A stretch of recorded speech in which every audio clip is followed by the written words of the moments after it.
Bavandimwe nkunda bo mu muryango wa Padiri Mauri, Yezu Kristo akuzwe. Turakomeza urugendo rwacu rurimbanyije rwo mu gisibo, twagitangiye kwa gatatu w'ivu, tugeze ku cyumweru cya kabiri. Murabona ni iminsi 40 ariko iragenda yicuma, no gukora uko dushoboye kose iyi minsi isigaye tukayibyaza umusaruro, cyane cyane twemera kwigomwa, twemera kwicuza, twemera kugarukira Imana n'umutima wacu wose, kuko nicyo Imana idushakaho. Mu masomo rero yo kuri iki cyumweru, nk'uko bisanzwe, Imana nyine iratudabagiza muri Yezu Kristo, ikaduha umugati utubutse w'ijambo ryayo. Twabonye mu gitabo cy'intangiriro mu isomo rya mbere umuhamagaro wa Aburahamu. Imana imuhamagaye mu gihugu yari arimo, agahita ikamubwira iti nzakugira umugisha. Umugisha wa Aburahamu ni umugisha w'urubyaro rwe, twebwe tumukomokaho ku buryo bwo kwemera. Imana rero yatugize umugisha. Muvandimwe aho uri hose, wumve ko Imana yakugize umugisha. Uri umugisha wa mugenzi wawe, uri umugisha w'umuryango wa Padiri Mauri, uri umugisha wa Padiri Charles, uri umugisha. Twese turi umugisha bamwe ku bandi, kuko uwo mugisha kuvana kuri Aburahamu kugeza kuri twebwe no kubazaza mu myaka iri imbere, ntabwo umugisha wigeze ukama, ahubwo urakomeza nyine ukatugeraho, kubera ko Imana yacu ni Imana ikomeza amasezerano yayo, kandi amasezerano yayo ntabwo ajya atuba, ahubwo ahora yiyongera kandi akigaragariza abayikunda n'abayishakashaka, kana umutima utaryarya. Turi umugisha rero nka Aburahamu, wakiriye umuhamagaro we, ntashyiremo amananiza, ahubwo akakira Imana, ijwi ry'Imana ryamubwiraga, akemera akava mu gihugu cye akajya kure aho Imana yari kuzamwereka. Ibyo byose biratwigisha ko natwe, kugira ngo tubashe kuguma mu mugisha w'Imana, kuko turi umuryango w'umugisha, tugomba kumva nyine iryo jwi ry'Imana riduhamagara buri wese mu rwego rwe. Waba uri umupfakazi, wumve ko Imana yongera kuguhamagara mu bupfakazi bwawe, kandi kongera ikakugira umuntu w'umugisha, umuntu abandi barohengeraho umugisha. Nimba uri uwashakanye, muri couple, muri famiye yawe, wumve ko kwakira umuhamagara ari ngombwa. Nimba uri uyeguriye Kristo Umwami, nawe nuko, kuko kwakira umuhamagaro nibwo buryo, niyo nzira dufite yo kuba umugisha bamwe ku bandi, umugisha kubo Imana itwoherezaho mu butumwa, umugisha ahantu hose. Kuba umuntu w'umugisha rero no kuba umuntu uvuga neza abandi. Gutanga umugisha ni ukuvuga nyine abandi neza. Tuvuga abandi neza tubavugiraho amagambo y'Imana, amagambo yo gucungurwa. Tuha abantu umugisha tubavugiraho ibyiza dukesha Imana. Tubera abandi umugisha tubifuriza ineza, twishimira ibyiza bagezeho. Ibi byose ni ibigaragaza ko turi umugisha bamwe ku bandi. Ntihagire uvuma mugenzi we cyangwa ngo amutuke, niyo yaba yaguhemukiye ku buryo ubu cyangwa ubundi, wumve ko uri umugisha kuri uwo muvandimwe wawe. Cyane cyane uwo mugisha ugaragarira kuri aba bavandimwe. Kenshi na kenshi usanga badutera ibibazo cyangwa tutumvikana nabo, ariko iyo aho hose tubabereye umugisha, ni n'uburyo bwo kugarukira Imana twese, kandi ibyishimo n'ubwiyunge bikongera nyine bikagaruka mu bantu, kuko hari abantu bazi ko ari umuryango w'umugisha, bazi ko Imana yabagize abantu b'umugisha, abandi barongeramo umugisha. Niba bitabaye gutyo, Aburahamu yaba yarabaye ukwe n'umuryango w'Imana nyine uriho bukabukwe, ariko twebwe twemera yuko Aburahamu ari umukurambere wacu mu kwemera. Nicyo bishaka kuvuga, umugisha utugeraho natwe tukawuhererekanya ubu n'iteka ryose. iyo ni inyigisho yo mu isomo rya mbere. Mu isomo rya kabiri ho twabonye ni mu ibaruwa ya kabiri mutagatifu Pawulo yandikiye Timote umuhungu we, amubwira ati rwose komera. Yari mu munyururu, aramubwira ati komeza uhihibikane hamwe nanjye ufashijwemo n'Imana, uhihibikanire ivanjiri, ijambo ry'Imana. Mu Kinyarwanda niko babisemuye, ariko ubundi mu zindi baravuga ngo babarana nanjye kubera inkuru nziza ubifashijwemo n'Imana.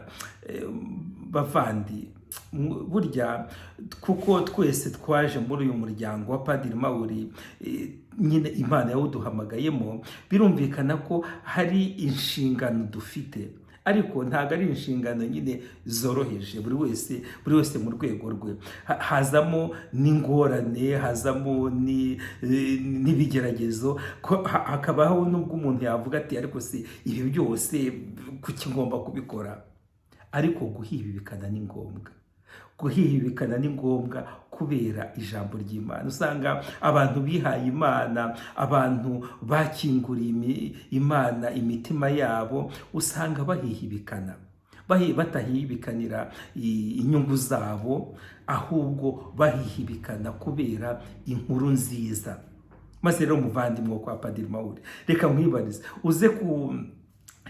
uze kwibaza uti ese nahihibikanye nte? Icyo nahihibikaniye ijambo ry'Imana ni iki? Kuko nimba twinjiye muri urwo rugaga rugari rw'abatagatifu n'abahowe Imana, harimo Pawulo mutagatifu, natwe duhamagariwe guhihibikana kugira ngo ingoma y'Imana yaguke kandi abantu bose bayimenye. Ntidukuke umutima, kuko umuntu w'umugisha ntakuka umutima, ahubwo arahihibikana, azi neza yuko Imana yo yonyine ari ishobora kumufasha, kandi iyo mihihibikano ikagira icyo igeza ku bantu, kubera ko nyine ni imihihibikano iri mu Imana, ni imihihibikano irimo imbaraga z'Imana. N'intumwa rero nazo zarahihibikanye, kubera ko Yezu yarazifashe, bazamukana mu ivanjiri uyu munsi, bazamuka ku musozi, hanyuma bageze mu mpinga, Yezu yihindura ukundi, bamubona arimo aganira na Musa hamwe na Eliya. Niko guhita ababwira Petero, aravuga ati rwose ahantu ni heza, reka nce ibiraro bitatu, icyawe, icya Eliya n'icya Musa. Ariko ngo ntiyarazi ibyo avuga, kuko yari yaragize n'ubwoba. Maze rero kugira ngo tubashe kumva ibi ngibi, tugomba, kuko turi muri shapitire ya 17 y'ivanjiri uko yanditswe na Matayo, tugomba kujya inyuma gato tukagira muri shapitire ya 16, tukareba ubutumwa Yezu yari yabahaye, bushobora kuba bwarabakuye n'umutima, kuko ntabwo bwari bworoshye. Yezu yarababwiye ati maze dore umwana w'umuntu agiye kujya i Yerusalemu, bazamugirira nabi, abakuru b'imiryango, abaherezabitambo bakuru, abanditsi, azicwa, hanyuma ku munsi wa gatatu azazuka. Petero niko kubwihogekane ko si kuko wowe wabyagenze gute? Ibyo bintu bizakubaho rwose, ntabwo bizakubaho. Niko Yezu yahise amubwira ngo hoshi sekibi, ntabwo umbereye umutego, ntabwo ibitekerezo byawe ari bivuye ku Mana, ahubwo bivuye ku bantu. Nyuma gato rero yarongeyeho, turi muri shapitire ya 16, abwira izo ntumwa ati ushaka kunkurikira niyibagirwe ubwe, aheke umusaraba we, maze ankurikire. Ibyo byose biragaragaza yuko ubwo butumwa buremereye bwari bwabakoze ahantu, na konfuziyo zari zabateye mu by'ukuri. Kugira ko Yezu rero ashaka kubahumuriza, yafashe 3 muri bo, bazamukana umusozi, noneho abereka ku buryo antisipe ikuzo rye, kandi bararibona, bumva ijwi rya Se Imana Data, babona abo bahamya bakomeye, Eliya Mariya na Musa barimo baganira, bamubona yihinduye ukundi, uruhanga rwe rubengerana nk'izuba, imyambaro ye ishashagirana, niko guhita nyine bagwa igihumura bikubita hasi. Yesu rero aragenda abakoraho, arababwira ati mubaduke mwigire ubwoba.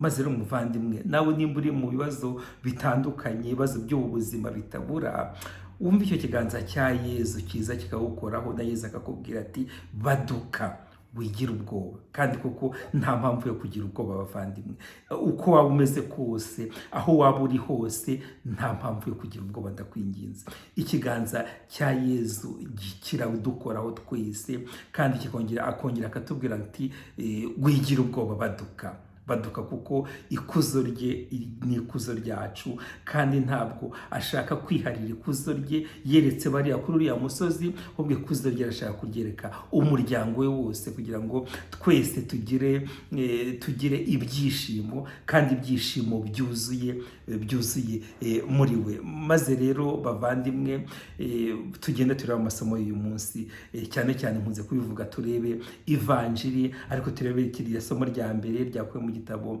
cy'intangiriro, umuhamagaro wa Aburahamu, udutere gutekereza no ku muhamagaro wacu natwe buri wese mu cyiciro cye. Turebe isomo rya kabiri, mu ibaruwa ya kabiri mutagatifu Pawulo intumwa yandikiye Timote umuhungu we, idutera imbaraga duhihibikane kubera ivanjiri, twitange tutizigama kugira ngo ivanjiri itere imbere, umuryango w'Imana utere imbere. Hanyuma tugere no kuri iriya vanjiri yaho Yesu ihindura gukundi, twumve ko ukuboko kwe kudukoraho, kandi akaduhumuriza igihe cyose. Ivanjiri dushobora kuyihererekanya kuri za social media duhuriyeho, buri wese akabwira mugenzi we icyamwubatse, bityo tukabasha nyine kugendera mu murongo wayo, twicuza, duhinduka, twigomwa, ariko cyane cyane tugarukira Imana ku buryo bivuye nyine ku mutima. Maze rero mugende murebe ivanjiri uyu munsi nuko yanditswe na Matayo ku mutwe wa 17 kuva ku murongo wa 1 kugeza ku wa 9. Ushobora byose rero nawe umugisha, kandi abarinde ku izina ry'Imana Data na Mwana na Roho Mutagatifu. Amen. Icyumweru cyiza bavandimwe, kandi igisibo cyiza.